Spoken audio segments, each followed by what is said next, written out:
Nguvu ya umoja. Nguvu ya umoja. Asubuhi tulikuwa na ujumbe unasema nguvu ya maombi ya kufunga. Sasa tunaendelea na kujivika nguvu ya umoja. Ninaomba nisome maneno ya Mungu kutoka katika kitabu cha Mwanzo sura ya 11 mstari wa 1 mpaka wa 9. Kitabu cha Mwanzo sura ya 11 mstari wa 1 mpaka wa 9. Ninasoma kama ilivyoandikwa. Nchi yote ilikuwa na lugha moja na usemi mmoja. Ikawa watu waliposafiri pande za mashariki, waliona nchi tambarare katika nchi ya Shinari. Wakakaa huko, wakaambiana, haya, na tufanye matofali tukayachome moto. Walikuwa na matofali badala ya mawe na lami badala ya chokaa. Wakasema, haya, na tujijengee mji na mnara, na kilele chake kifike mbinguni, tukajifanyie jina, ili tusipate kutawanyika usoni pa nchi yote. Bwana akashuka ili auone mji na mnara waliokuwa wakiujenga wanadamu. Bwana akasema, tazama, watu hawa ni taifa moja na lugha yao ni moja, na haya ndio wanaanza kuyafanya, wala sasa hawatazuiliwa neno walilokusudia kulifanya. Haya, na tushuke huko tuwachafulie usemi wao, ili wasisikilizane maneno wao kwa wao. Basi Bwana akawatawanya kutoka huko waende usoni pa nchi yote. Wakaacha kuujenga ule mji, kwa sababu hiyo jina lake likaitwa Babeli. Na kutoka huko Bwana akawatawanya waende usoni pa nchi yote. Tuishi hapo. Bwana asifiwe. Ninasema nguvu ya umoja. Nguvu ya umoja. Hao walikuwa wanaitwa wanadamu, na walikuwa na lugha moja. Mungu hatuanza kututajia kwa habari ya lugha, ametutajia lugha ya Kiebrania. Kwa sababu hata wakati wa Nuhu, wakati wa gharika, hatuambii walikuwa wanasema lugha gani. Mungu hakuisema lugha ile. Hata Hawa walipokuwa wanajenga mnara, hatukuambia walikuwa wanasema lugha gani. Lakini neno la Mungu linatuambia walikuwa wanasema lugha moja. Lugha gani hatujui. Lugha ile Mungu aliijua na wao waliijua. Lakini kwa habari ya ile lugha, walichokifanya wao kwa kujivunia lugha yao moja, walitaka umoja wao usigawanyike. Na hivyo wakaona wajenge mnara utakaofika mbinguni, na wajipatie na jina. Walitaka mnara wakajenga ili wapate jina. Hawakutaja Mungu wala hawakutaja kitu chochote. Walitumia lugha moja waliokuwa wakisema ili wajenge mnara wajipatie jina. Mungu bado, mnara ule ulikwenda juu sana, lakini bado Mungu alikuwa juu akiangalia chini. Maana ule mnara hata ungejenga ukaenda kwa maili na maili na kilomita kwa kilomita, wasingemfikia Mungu. Maana ni Mungu asiyeonekana kwa macho ya damu na nyama. Wao walipokuwa katika mwili wakasema na tujenge mnara. Lakini kilichofanya Mungu awachafulie lugha, Mungu alisema hawa watu wako pamoja kama hivi na wanaongea lugha moja. Lakini tazama wanachokifanya hivi sasa hawa watu. Hebu tazama wanachokifanya. Akasemezana na jeshi lake mbinguni. Tazama wanachokifanya hawa. Wanafanya nini? Wanajenga mnara ili wajijengee jina. Cha kufanya sasa mimi naona tushuke, twende tukafanyeje? Tukawachafulie usemi. Tukawachafulie usemi. Usemi ukichafuka, kila mmoja akawa na lugha yake, hamtafanya neno lolote likasimama. Kwa nini? Kwa sababu kila mtu na lugha yake. Mfano uliokuwepo pale Babeli, baada ya Mungu kuvunja ule mnara na kuwachafulia usemi, moja, watu hawakuelewana; mbili, watu walitawanyika. Kwa nini? Kwa sababu hawakuelewana lugha. Alichosema huyu sio alichosema huyu, wakatawanyika. Shetani anachokifanya na kanisa, anaharibu umoja ili mkinia mamoja, kama Yesu anavyosema, msije mkampata Mungu kwa umoja wenu akawabariki. Anawachafulia usemi ninyi kwa ninyi msielewane. Linalosemwa na huyu lisisikiwe na huyu, linalopendwa na huyu lisipendwe na huyu, lakini wote mnaitwa kwa jina moja.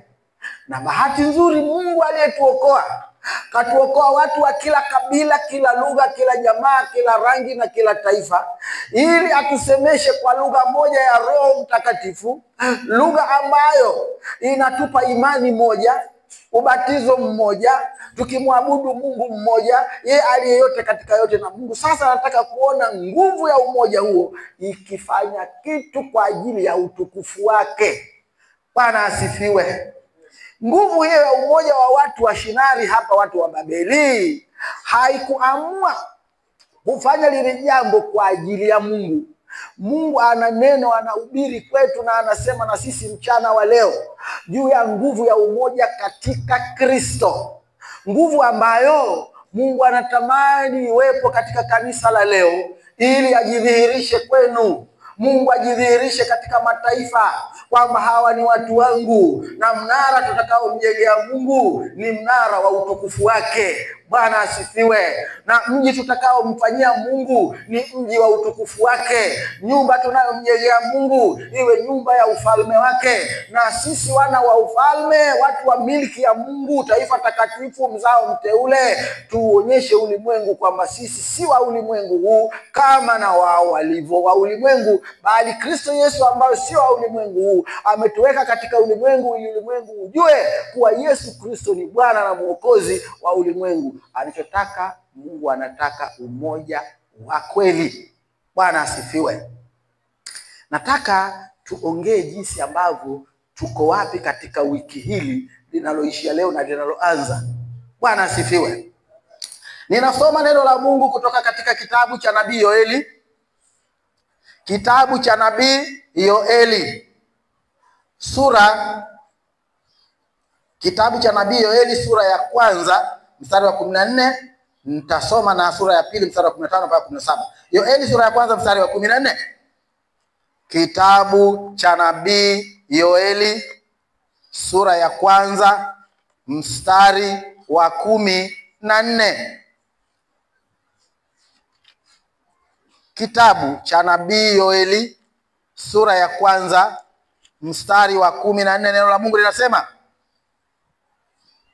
takaseni saumu, iteni kusanyiko la dili, wazee na wakusanye wenyeji wote wa nchi, waende nyumbani kwa Bwana Mungu wenu na kumlilia Bwana. Bwana asifiwe. Asubuhi kama ulikuwepo mapema, nabii Yona alipotumwa na Mungu akaenda Ninawi, akawaambia watu wa Ninawi, baada ya siku 40 mji huu unateketezwa, kwa hiyo tubuni. Walipokuja kusikia, wale watu wakachukua hatua kwa pamoja, kwa umoja wao, ya kufunga na kuvaa magunia na kugaragara kwenye majivu. Umoja ule Mungu aliuona na Mungu akaghairi uovu aliotaka kuwafanya watu wa Ninawi. Leo nabii Yoeli anatuambia, kanisa hili takaseni saumu. Jamani, saumu si lugha ngeni.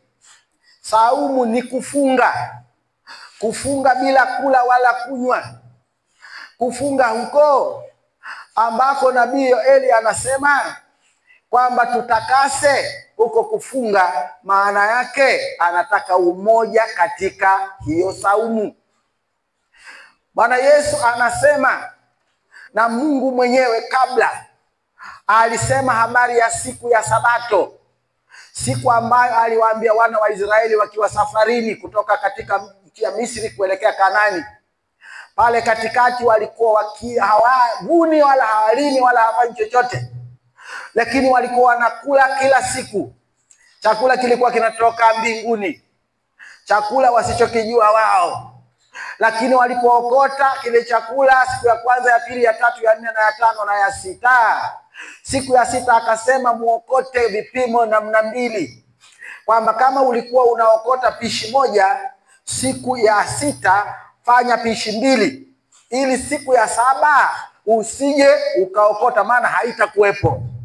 Kwa hiyo siku ya saba ni siku ya Sabato, siku ya Bwana, na hiyo siku ya Bwana itakaseni. Mungu anasema na Musa, waambie wana wa Israeli waitakase siku ya Sabato, maana hawatatoka waone chochote, ila wapumzike wale kile walichokiokota jana. Mungu aliposema hivi, wana wa Israeli kama ulivyo wewe na mimi leo, ubishi. Wakasema wewe jana tumeokota, sawa, tulimeokota sawa. Mungu alipoambia uokote siku zote zile, ukiokota ukila ile mana, siku ya kesho usiweke ukasema hii nitakula kesho. Kesho utaikuta tayari imeshafanyaje, imetoka mabuu, funza na nini, kwa sababu ni ajana. Ni ajana ile. Okota leo. Bwana sifiwe. Lakini siku ya sita Mungu akasema okoteni ya siku mbili. Hiyo kesho haitakuwa na nini? Haitakuwa na ile wale funza. Itakuwa safi. Kwa nini? Kwa sababu ni siku yenu ya kupumzika, siku ya kuitakasa, siku ya Sabato, siku ambayo ninataka mpumzike. Mimi ndio nitakayotunza chakula chenu. Munisikie kwa makini. Mungu anawaambia wana wa Israeli, chakula chenu nitakitunza hiyo siku ya saba, lakini nyinyi kusanyikeni, tulieni kimya, mpumzike, kwa kuwa mimi nataka hiyo siku mpumzike, mle kile chakula cha jana, na nyinyi sasa muitakase hiyo siku kwa kufanya yote ninayowaambia. Ninawaambia msigeuke kushoto wala kulia wala msigeuze. Haya ninawaambia. Walipokuwa akifanya kinyume Mungu, kwa sababu alijua hawa bado watoto wachanga wanatakiwa waendelee kukua, alichokifanya ni kuwa huko nje hawakuokota tena ile mana, walikuwa wanakula ile ya jana. Wale waliokuwa hawakutaka kutakasa siku ya Sabato. Mungu leo anatuambia itakaseni saumu. Katika wakati wa nabii Yoeli, wanaitakasaje saumu? Siku ya wakati wa nabii Yoeli, naomba tuone saumu inavyotakaswa katika Yoeli sura ya 2 mstari wa 15 mpaka wa 17. Ninasoma kitabu cha nabii Yoeli sura ya 2 mstari wa 15 mpaka wa 17 kama ilivyoandikwa. Neno la Mungu linasema, pigeni tarumbeta katika Sayuni, takaseni saumu, kusanyiko, kusanyeni wazee, kusanyeni watoto na hao wanyonyao maziwa. Bwana harusi na atoke chumbani mwake, na bibi harusi katika hema yake. Hao makuhani wa hudumu wa Bwana na walie kati ya patakatifu na madhabahu, na waseme, uachilie watu wako, Bwana, wala usiutoe urithi wako upate aibu. Hatu yuko wapi Mungu wao? Bwana asifiwe. Mungu anasema habari ya saumu na namna ya kuitakasa, kwamba kuhani anasema tutakuwa na maombi ya siku 20, ya siku 14. Bwana asifiwe. Hiyo ni nini? Ni tarumbeta. Tarumbeta ya mwito wa kusanyiko la watakatifu. Bwana asifiwe. Tarumbeta ya mwito wa kusanyiko la watakatifu. Nabii Yoeli anasema, kusanyeni watoto, kusanyeni wazee, kusanyeni wanawake, watoto wanyonyao maziwa, na wote hao wakusanyike wakiwa katika saumu, wakiwa katika kufunga.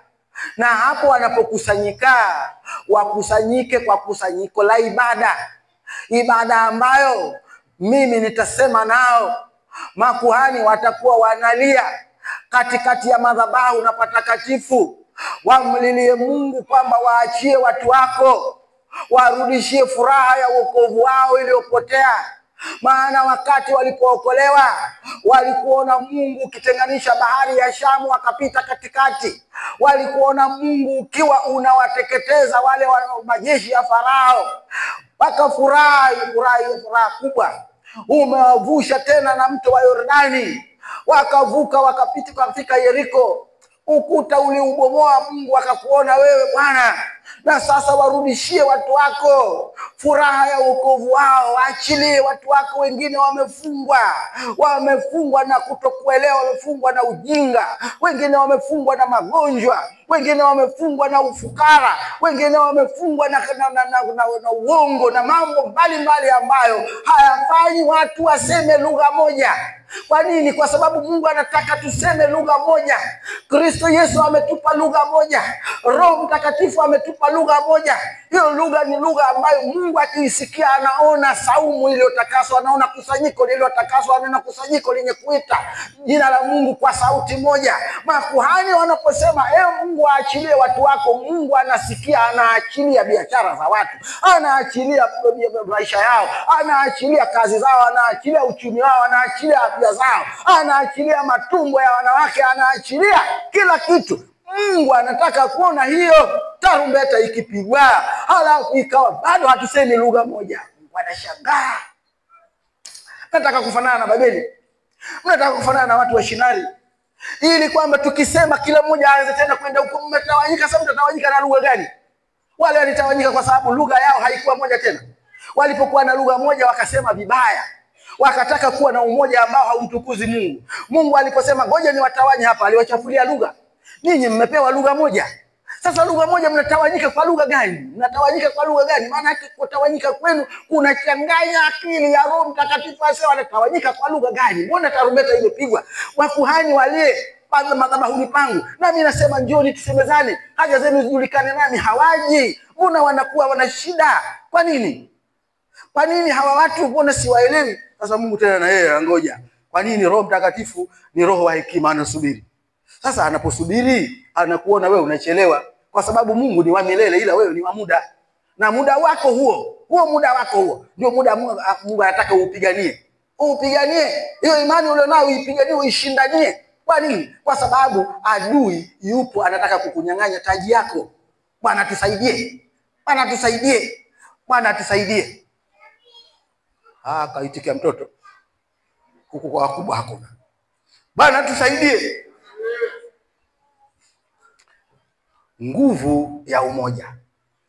Ndugu zangu, mimi simhukumu mtu yoyote kwa neno hili ambalo Mungu amenipa, lakini nasema nawe ili niimarishe imani yako, upate kujua kwamba wokovu wako ni furaha, na Mungu amekuwekea furaha hiyo kwa makusudi. Mungu amesema furahini katika Bwana, tena nasema furahini. Huwezi kupata furaha ya kweli mahali popote. Furaha ya kweli utaipata katika Bwana. Na Mungu aliwaambia watu wa Yoeli kwamba kusanyeni, kusanyiko, takaseni saumu. Saumu isipotakaswa, kwa watu kutokuwa na umoja, kwa watu kutokuwa na utii, wakuja mbele za Mungu kama vile ulivyoona wanasema watoto wadogo wakusanyike, wanawake wakusanyike, wazee wakusanyike na kila kitu, ili makuhani walie kati ya patakatifu na madhabahu. Kusanyiko hili lisipokuwa limeonekana, saumu nayo haitatakasika. Kinyume chake, saumu itakuwa imenajisika. Bwana tusaidie. Kitu kisipotakasika maana yake bado ni najisi. Nani wewe unayoinajisi saumu? Kwa nini uinajisi saumu? Bwana kusaidie. Usiinajisi saumu. Unachelewesha majibu ya Mungu wa Israeli kwa watu wake. Na kwa kweli unachelewesha majibu ya Mungu kwako binafsi. Vinginevyo hujui vita ulionayo. Jamani, tunapata wakati mzuri sana wa maombi tunapokuwa hapa kwenye maombi yetu ya kufunga na kuomba. Tangu Jumatatu mpaka leo tutakushirikisha wewe ambaye kwa bahati mbaya hukuwepo na sisi tangu Jumatatu mpaka hivi leo. Unakuja kwa desturi, na kwa bahati mbaya sana unaweza ukiondoka leo uonekani tena, lakini sisi tutakuwepo hapa kesho na kesho kutwa na Jumatano na Alhamisi na Ijumaa saa 10 mpaka saa 12 tukimlingana Mungu, ili tunapolia kati ya madhabahu na patakatifu Mungu akuachilie wewe kwa kusema lugha moja na watu wake, kwa kusema lugha moja na kanisa lake. Kwa nini? Mungu anataka lugha zetu tulizokuwa tukizisema huko kabla hatujaokoka hazikutupa furaha. Anatupa lugha moja ambayo tunaisema baada ya wokovu. Lugha hii ndani yake liko darasa la Bwana Yesu ambalo ni upole na unyenyekevu, utii na uaminifu. Mathayo 11:28-29, Efeso, Filipi 2:5 mpaka 8. Bwana Yesu anataka nia iliyokuwemo ndani yake na hekima na utii na unyenyekevu uliomo ndani yake kwetu uwe nira, uwe mzigo mwepesi ambao ametufungamanisha na yeye. Bwana asifiwe. Haya. Neno la Mungu katika kitabu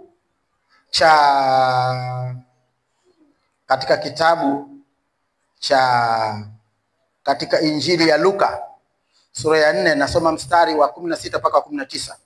Injili ya Luka sura ya 4 mstari wa 16 mpaka wa 19, nasoma kama ilivyoandikwa. Akaenda Nazareti, huyo Bwana Yesu, hapo alipolelewa, na siku ya Sabato akaingia katika sinagogi kama ilivyokuwa desturi yake, akasimama ili asome. Akapewa chuo cha nabii Isaya, akakifungua chuo, akatafuta mahali palipoandikwa, Roho wa Bwana yu juu yangu, kwa maana amenitia mafuta kuwahubiri maskini habari njema, amenituma kuwatangazia wafungwa kufunguliwa kwao, na vipofu kupata kuona tena, kuacha huru waliosetwa, na kutangaza mwaka wa Bwana uliokubaliwa. Bwana asifiwe. Na kutangaza mwaka wa Bwana uliokubaliwa.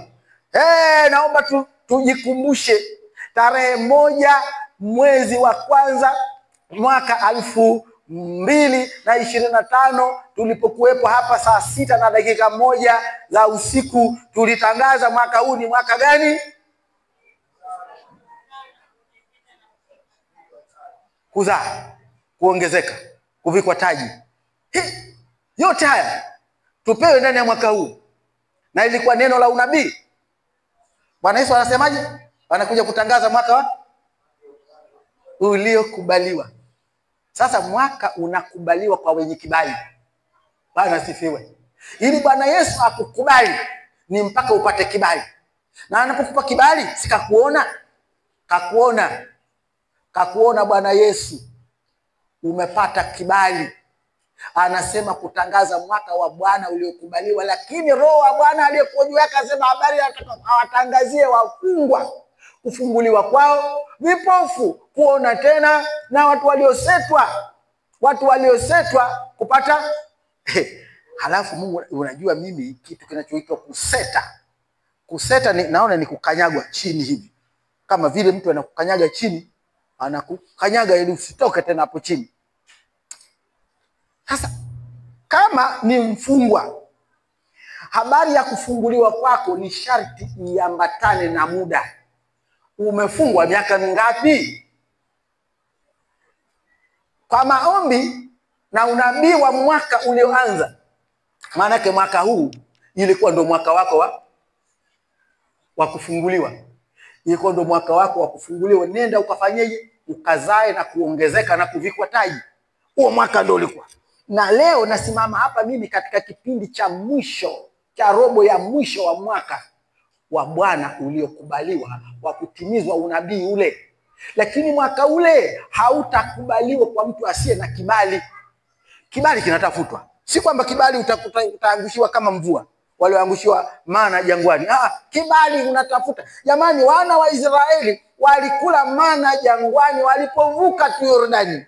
Yordani walipovuka tu, wakafika kule ng'ambo Yeriko, Mungu akasema shughuli imeisha. Shughuli imeisha, hamtaokota tena. Sasa mtakwenda kulima, mtakwenda mvune. Pamoja na kwamba nimewaambia nchi inajaa maziwa na asali na nini, lakini mtayafanyia kazi haya. Hakuna maana tena. Bwana asifiwe. Yani kibali cha Mungu chenyewe tena kwetu sisi tuliookolewa, si kwamba kibali cha kuokota tena kama jangwani. Kibali kiko kwa kukitafuta.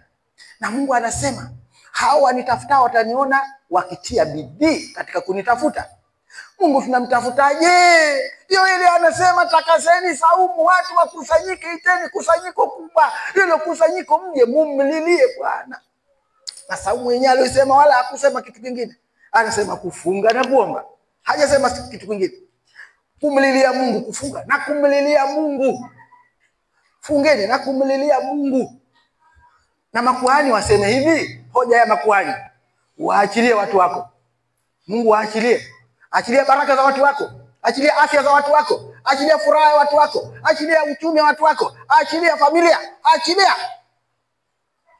Wamlilie Mungu makuhani, nyuma yao kukiwa na kusanyiko lililosikia tarumbeta ya mwito wa saumu. Mwito wa kuja watoto wadogo wanaonyonya, na sio wanakuja kufanya nini hapa. Tena sasa watoto wadogo wanaonyonya maziwa. Hao watoto jamani. Watu wa Ninawi si watakuja kusema, wale kondoo na mbuzi wa Ninawi watakuja kusimama kwenye kiti cha hukumu na watu wa kanisa hili. Mbuzi atakuja kusema mimi sikukosea chochote. Maana mbuzi siku hiyo utasema naye. Kwani mwanzoni Adamu akasema nao, wakawapa majina kwa sababu alikuwa anasema nao. Na ndio maana hata yule nyoka alikuwa anasemezana na Hawa. Sio kwamba nyoka leo ukimwona unakimbia. Nyoka alikuwa anazungumza. We Hawa, Emmanuel nikimbia, nilikwambia nikupe habari. Alafu na habari nataka nikuulize eti Mungu kasema eti jamani. Kondoo wa Ninawi na mbuzi na mbwa watakuja kusema na kizazi hiki kwamba hivi sisi tulivyofunga pale Ninawi, sisi tuliokoa Ninawi. Usiku 40 ndio nakaja. Kasema Ninawi utaangamia. Sisi tukaambia sisi tunajikuta tunagaragara. Na wakati wanagaragara kwenye majivu na kufunga kula mbwa na mbuzi na kondoo wa Ninawi, hawakujua walichokitu. Kwa sababu lugha pale ilikuwa tayari ishaharibiwa. Mwanadamu na mnyama na ndege wala hawakuwa na lugha moja. Walikuwa wanafungwa na wale kajiona tu maji hawapati, chakula hawapati. Jamani kuna nini? Siku ngapi? Wamefunga 3 kavu. Hivi leo tungewaambia sisi 3 kavu hapa. Leo tumwambia tufunge siku moja jioni ukale kitatu kavu, ingekuwa shughuli. Moja kavu, moja tena moja yenyala. Jamani, Bwana tusaidie. Hivi utakwenda kujibizana wewe na kondoo wa Ninawi? Si humo wako ukazungumza. Sisi tulisikia sauti ya mfalme, tukajiona hatuna chochote, tuko tunakaa. Na watakuja kusema bana wale watoto hao wanyonya maziwa katika wakati wa Yoeli, watakuja kusema. Kwani watoto si wanaweza kuzungumza tu? Wanazungumza watoto. Mungu, tukifika kwa Mungu vitoto vidogo, hakuna bubu kule, hakuna viziwi. Hakuna, kila mmoja anazungumza tu. Na utasabahati wale utasikia kwamba watoto, utasikia miti inasema, nyasi hizi utazisikia zinazungumza. Tena zinazungumza zikimshangilia Mungu, zikiimba wimbo mzuri, wanamsifu Mungu. Sema jamani, mpaka miti inazungumza. Miti unafikiri ingekuwa kama hivi bila Mungu kuachilia mvua ya nini na kuachilia maji chini, mizizi ikaende kanyonya miti ikawa inastawi na ikatupa matunda. Sisi kazi yetu kula maembe, kazi yetu kula machungwa namna gani? Miti isimsifu Mungu, isimshukuru Mungu. Sasa miti kama inashukuru kwa sababu ya kukufaidia wewe matunda, wewe utaki kwenda mbele za Mungu. Kwa sababu gani? Sababu yako nini? Mungu ataiambia miti, hukumuni hawa hukumuni, kwa sababu hawa na mimi tumeongea lugha moja, hawataki kuelewa. Lakini nyinyi nawanyoshea mvua na nini, mmetoa maembe, mmetoa machungwa, mananasi, pera, kila kitu, wakawa wanakula. Sasa wanapenda kula, hawataki saumu. Nawaambia njooni mfanye saumu, siku 14 hawataki. Wanatamani kula na kufanya shughuli zao. Simameni miti. Haya, kata fimbo, malaika wachape hawa. Lakini nimewaambia kwamba nyinyi malaika mtahukumiwa kwa sababu hawa kwa uzembe wao hawa. Chapeni fimbo hawa kutoka kwenye hiyo miti iliyokuwa inazaa mapera na mapapai na nini. Mungu atusaidie. Naam. Mungu atusaidie. Tufanye hivi. Tumwambieni Mungu tusamehe. Hivi tuna neno la kusema na Mungu zaidi ya kwamba tusamehe? Kama una neno lingine sema, Mungu mimi ningekuja kuomba hapa, lakini kutokana na matatizo nilokuwa nayo, Mungu naomba usinisamehe mpaka matatizo yangu yaishe. Kama una maombi ya namna hiyo, Mungu akutetee. Lakini mwambie Mungu nisamehe. Bwana Yesu nisamehe. Mbona nimesikia nabii Yoeli mimi nitasimama naye. Nitaweza. Nitasimama na Yona. Nitaweza. Nitasimama na kondoo wa Ninawi na mbuzi. Nitaweza. Nitakuja kusimama na ile miti ya kando ya nini ya mtu. Daudi kasemaje? Bwana ni mchungaji wangu, sitapungukiwa na kitu. Kando ya miti ya nini bahari, kando ya mito ya maji, unilaza na majani namna gani? Anasema nini? Anasema habari ya mtu ambaye anakaa na Mungu karibu. Anakaa na Mungu karibu ili afananishe na hiyo miti mizuri iliyo kando ya mito, ili kwamba kama vile hiyo miti inavyostawi masika, kiangazi, wakati wa hari na wakati wa baridi. Kwa nini? Kwa sababu inakunywa maji kirahisi. Basi na wewe uwe hivyo. Kwa nini hutaki kukaa? Mbona wewe umesema kama yala atafuta maji ya mto? Wewe unatafuta maji ya mto kweli? Nyinyi watoto mnaponiambia mimi hivi kwamba yala atafuta maji ya mto, nafsi yako tamani kweli, tamani kweli. Nafsi yako itamani kukaa na Mungu. Maana Mungu atasema, "Wewe niambia, unakutamani kama yala, unanitamani vipi? Nataka nikuelewe. Wewe tukae mimi na wewe. Wewe ulikuwa unanitamani vipi?" Unajua, ukitamani kitu unataka saa zote kiwepo mkononi. Ukitaka kutamani nguo yako nzuri unataka saa zote uivae. Ukitaka kutamani chakula kizuri unataka muda wote ule.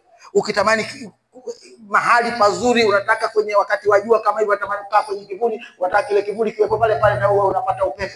Ulikuwa unanitamani vipi? Mbona unaniambia unanitamani mimi sikuelewi? Unanitamani wapi? Tumwambieni Bwana Yesu tusamehe. Maana lugha nyingine hakuna, tusije tukakutana na hukumu ya bustanini Edeni. Si mwanamke huyu ulionipa. Mungu atakanyoka kanya. Wewe sema Mungu nisamehe. Mungu nisamehe. Kwa nini? Kwa sababu hivi nilivyo mimi, bado nahitaji sana neema yako. Nahitaji sana rehema kutoka kwako. Baada ya hapo nitawaongoza tena ombi lingine.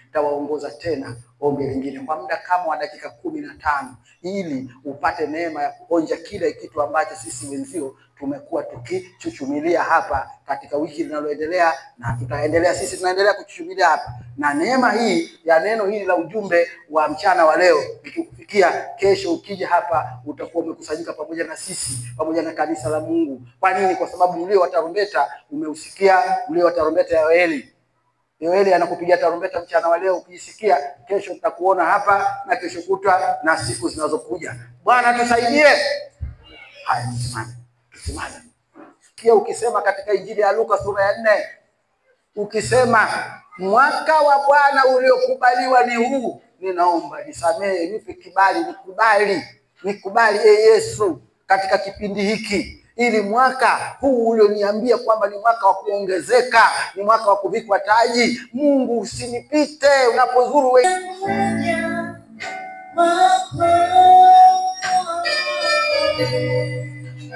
Unifanye kama umenavyo Bwana Mungu,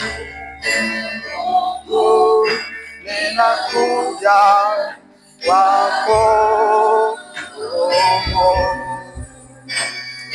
fanye kama upendavyo. Rehema Mungu Mwenyezi wa milele, katika jina takatifu la Yesu Kristo ninakushukuru Bwana Mungu mwenye nguvu. Baba, pokea sifa. Mungu Baba, tumesikia neno lako hakika Mungu ni kali kama upanga ukatao kuwili. Jehova Mungu mwenye uweza, mfalme wa mbingu na nchi, Baba tunaomba toba, tunaomba rehema, mfalme wangu na Mungu wangu. Baba, katika jina la Yesu, mfalme niseme nini Bwana? Ninakusihi Mungu Baba, tazama kiu na njaa tulionayo watumwa wako Mungu. Tazama Bwana, neno la 20 mpaka 22, tusikie kwa makini neno la Mungu katika kitabu cha Yeremia sura ya 20 sura ya 8 mstari wa 20 mpaka 22. Neno la Mungu linasema, Mungu anasema, mavuno yamepita, wakati wa hari umekwisha, wala sisi hatukuokoka. Kwa sababu ya maumivu ya binti ya watu wangu nimeumia mimi, nimevaa kaniki, ushangao umenishika. Je, hapana zeri katika Gileadi? Huko hakuna tabibu? Mbona basi haijarejea afya ya binti ya watu wangu? Bwana asifiwe. Amen. Mungu anataka kuona afya yako inarejea. Mungu amevaa kaniki, anasema kwamba ninavaa mimi nguo ya huzuni. Afya ya watu wangu haijarejea. Sielewi, mbona mavuno tayari? Nimetangaza tangu mwanzo wa mwaka kwamba ni mwaka wa kuongezeka. Hawaelewi hawa watu, mavuno yamekwisha kufika. Je, hakuna dawa kiasi hicho? Mwambie Mungu, ninaomba, Mungu, ninaomba uangalie neno lako, nipe kupona, niponye. Nimesimama katika madhabahu na patakatifu ili kumwambia Mungu akuachilie. Mungu, naachilie afya yako, achilie maisha yako, achilie familia yako, achilie roho yako, achilie, akurejeshe furaha ya wokovu wako. Twendeni mbele za Mungu. Nibariki Baba katika jina la Yesu. Simama kwa Mungu acha kitambo yetu kiti. Kama huko hapa simama. Kwa Mungu yako Baba sauti mbele za Bwana. Nasema kila mmoja hapa simame. Baba tuendeleze hapa. Watu wako ambao hapa. Yesu haya mazoea hapa. Yanakupa kutembea kukuzunisha. Niweze yako mfalme. Wa amani Mungu wa neema. Wa ambao unajua kutoka kwetu. Unajua kuingia kwetu. Unajua kila roho ambayo tulizo mahali hapa. Sisi tunaomba Bwana, kila mahali ambapo anasimama sawasawa, tunaomba nguvu ya Roho Mtakatifu ili tuifanye kazi Bwana. Bwana sauti mbaya umekaa kwenye kiti, hata kutuonyesha Mungu. Mungu anayefanya simame, umetufikia Bwana, upande sauti hapo tokeni pakato kwa njia yako. Kwa kutuonyesha Mungu kwenye maisha yako. Mungu wa neema, tunaomba kila kona, kila kipato, kila madhabahu ambayo yamefunga utumishi wetu, yamefunga hatima yetu. Tunaomba tusiwe pazo na jambo lolote, utana wale tunaipate yetu. Tunakuita toa hapa Roho Mtakatifu, tembelea Bwana watoto wako, achilia kilo, yapisha uhai wa imani. Watu wako wamekufa ndani yao, kufua Tunaomba zimeshekwa, zimeandikwa, zimefungwa, inatangazwa kufua kwa jina la Yesu. Roho Baba tembea, kufua mioyo, kufua mamoyo, kufua mchana wewe, kufua kwa jina la Yesu. Tunaomba kufua, ukiweka katika njia zako, tuamini kama wazoea, Baba tulipotumika, sasa watoto, unachunga maisha, na nguvu ya Roho, na nguvu kwa utumishi, wakanisa hili, Baba tunaomba, neema yako na huruma zako, tumekutika, tunajikumbusha kila ambacho, tumechunga maisha yako, tumechukia matunda, mwambie Yesu nisaidia, mwambie Baba sema nami, tuongoze maisha yako, wewe ni matatu, wewe kila kona, mwambie Yesu, atulie yote hapo, tunaweza kurejesha uzima wa imani, uzima wa matendo, mwambie Yesu nisaidia, peke yako uwezi, hata sauti za Bwana. Mwambie Bwana majeshi, omba kwa jina lako. Mwambie nahitaji msaada wako kila mahali ambapo Baba nimekuzuia. Ninaomba msaada wako, ninaomba fadhili zako. Yesu tu Baba tunahitaji fadhili zako na neema yako. Tuondoe kwa uzembe na ukasa na magonjwa ya kiroho. Kujika akili za kigoje, akili za mbingu, zungike ndani yetu, akili za ufalme, akili za ufahamu, zungike ndani yetu, katika jina la Yesu. Baba achilia Roho Mtakatifu achilia hapa, achilia moto wa maombi, moto wa ibada, moto wa utumishi, moto wa matendo, moto wa utayari, zungike ndani yetu, katika jina la Yesu tunaomba. Roho Mtakatifu fufua haki yako katikati ya miaka, katikati ya siku, fufua haki yako mahali hapa. Watu wako tukuone kwenye shughuli zetu kwa jina la Yesu.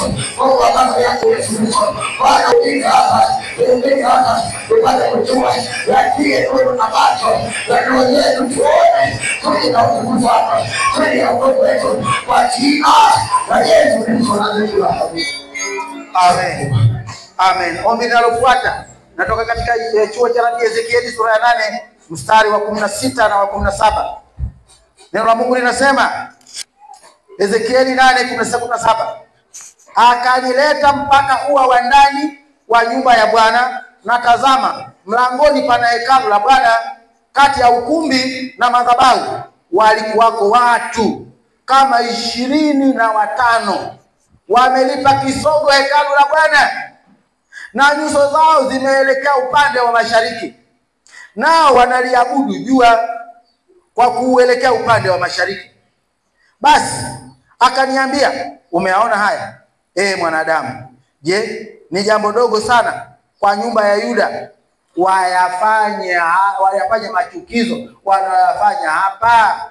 Kwa maana wameijaza nchi hii udhalimu, tena wamerejea nyuma ili kunikasirisha, na tazama, wanaliweka tawi puani.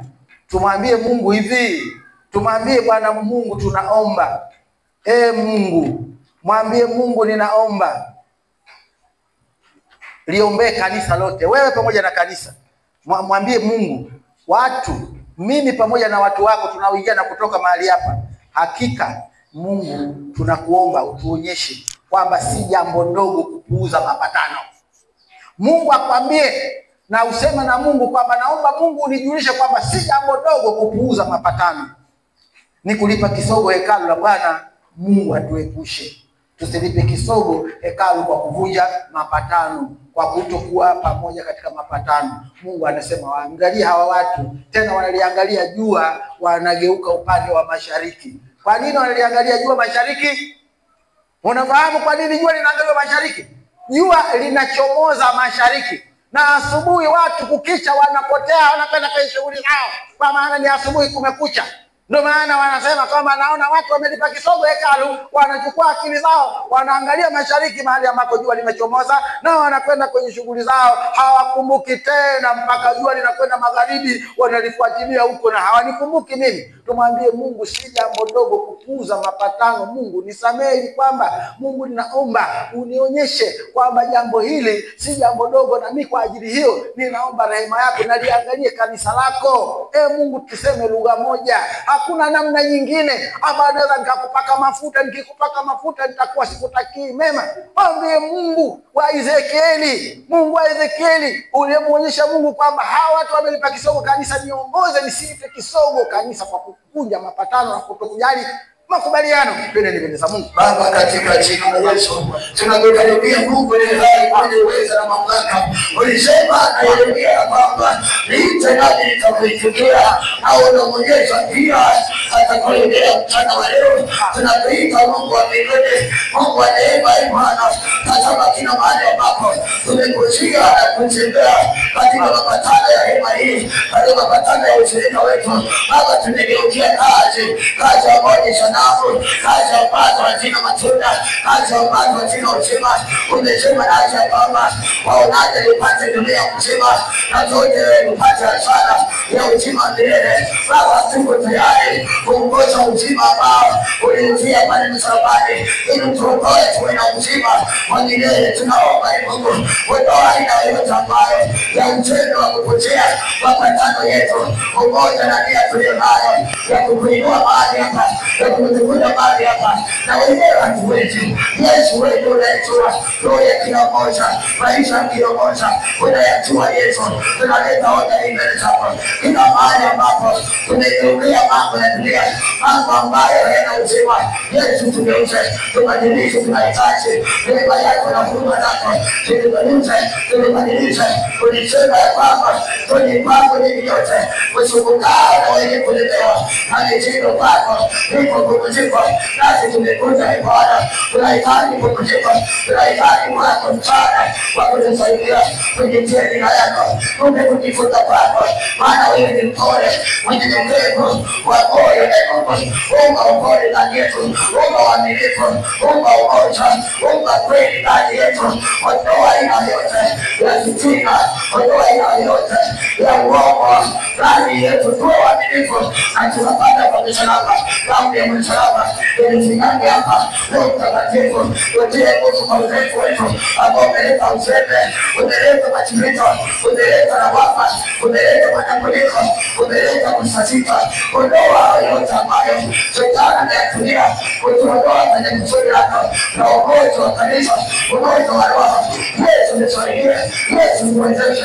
Mwambie Yesu akusaidie, mwambie Yesu akutie nguvu, mwambie Yesu akuimarishe, mwambie ataseme wewe utawali katika Bwana, katika uwezo wa nguvu zake. Basi hapo tuna Mungu, shirika yake ya Mungu, shirika yake ya Mungu, shirika ya imani inayokusha ngome, hakucha kila kipakato, hakucha kila kinachokuzuia usitumike, usitembee kwa mapatano, hakucha kila kinachokuzuia kwa jina la Yesu. Baba, ulisema na kuleshi ya kwamba utakushika mkono, utazawadisha mahali palipo pazima, utakuja kuja milango ya shamba, utakuja eneo lote iliyokusubiria.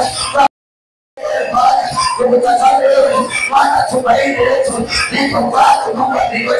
Wewe ndio msaada wetu, wewe ndio tumaini, wewe ndio uzima, wewe ndio baraka, wewe ndio kibali, wewe ndio mamlaka yote. Mfalme wa amani, ilalia watoto wako, wafungue na nito, mabego na machini, roho za kika zote, tuachie fahimta, tuachie kilita, maana watu ambao hatuna kukufuta, kila saa, wasije wakaelewa, wakaongoka, kutaka wale inatembea kila kwenye kitu kwa jina la Yesu.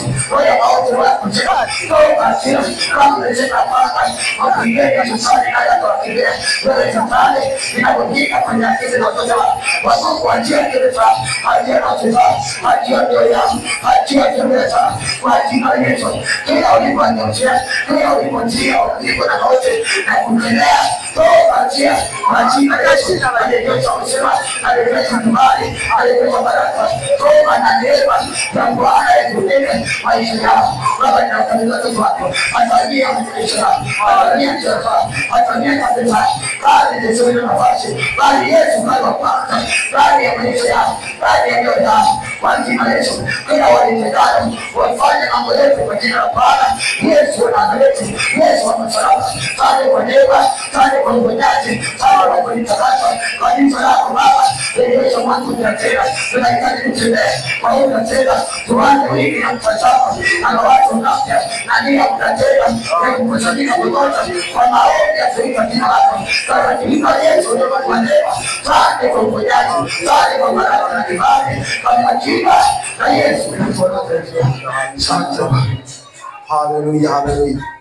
Neno la Mungu linasema hamjashindana, hamjapigana hata kumwaga damu mkishindana na dhambi. Hamjapigana hata kumwaga damu mkishindana na dhambi, kwa sababu yupo aliyepigana akamwaga damu yake kwa ajili ya dhambi zako. Kwa jinsi hiyo basi tuendelee kumwambia Bwana Yesu asante kwa kuwa umepigana ukashinda dhambi, ukamwaga damu yako kwa ajili ya kunikomboa mimi. Niweke mbele za Mungu ili wiki la mwisho linaloanza kesho la maombi, na mwambie Bwana Yesu niwezeshe ili niweze kushiriki. Niwezeshe Bwana Yesu. Ninaamini kwamba mapambano ni mengi, lakini Yesu niwezeshe niweze kushiriki katika haya maombi. Tendeni mbele za Mungu. Mungu wa Israeli, mfalme wa mbingu na nchi, na siku ya kesho kama ambavyo Baba tunaendelea, Mungu wangu na Mwokozi wangu, ninakusihi Bwana, sema na watu wako. Roho Mtakatifu tukumbushe kwa ajili ya hayo Baba, tupate kuona wewe Bwana Mungu unajishughulisha sana kwa mambo yetu. Pokea sifa na Mungu katika nchi.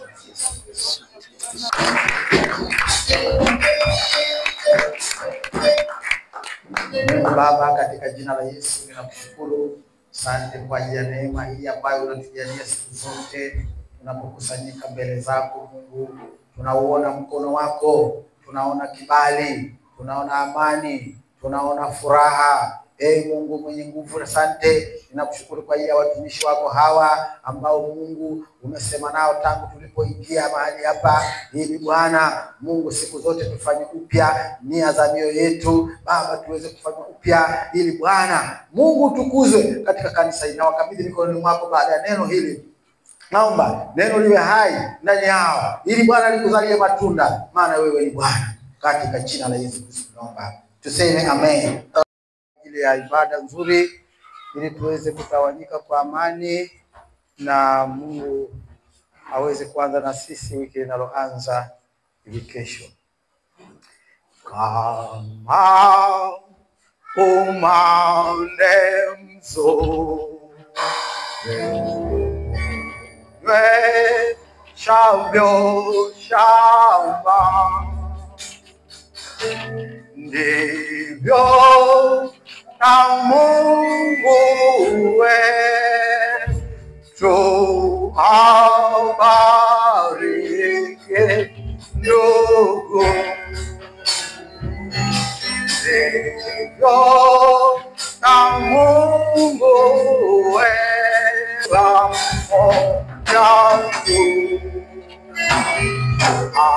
alafu kundemo na chunga moja. Mungu Baba, katika jina takatifu la Bwana wetu Yesu Kristo, njaa tulionayo na kiu tulionayo ni kufanyika kundi moja lililo chini ya mchunga mmoja tu, ambalo Bwana limefunikwa na upendano wa ndugu na upendo wako Kristo Yesu uliotupenda tangu mwanzo, ukatutafuta kutoka katika pande zote za dunia hii na kutuleta Bwana watu wa makabila yote, rangi zote, jamaa zote na kila taifa, na kisha ukatufanya kundi moja na wewe, mchungaji mwema wa kondoo uliotoa uhai wako, ili kwamba Bwana Mungu tukikugeukia na kukufuata wewe tusipotee bali tuwe na uzima wa milele. Ninakushukuru wewe Mungu kwa ajili ya watumishi wako hawa ambao Mungu wameingia mahali hapa tangu asubuhi. Tumekuona Bwana ukisema nasi tunaona baraka zako ambazo Bwana Mungu umetubariki kwa neno lako.